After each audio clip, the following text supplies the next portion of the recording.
Mahigit 20 labi pa ng mga biktima ang na-recover sa ilang coastal barangay sa Tacloban City kahapon. Balita natin ni Love Ñaver. Bandang alas 11 ng umaga kahapon nang matapos ang retrieval operations ng Bureau of Fire Protection, PNP SOCO at Region 5 Office of Civil Defense sa magkatabing barangay sa area ng Magallanes.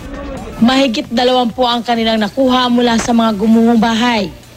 Ilang araw nang idinadaing ng mga residente roon ang di kanais-nais na amoy na nagmumula sa mga patay na katawan. Mga nasa top level lang ng mga debris muna na visible sa amin na kasi masyado nang mabaho, yun muna ang uunahin namin. Matapos ihilera ang mga bangkay, lumapit sa otoridad ang isang babae. Ang kanyang tiyuhin hanggang ngayon nawawala pa rin.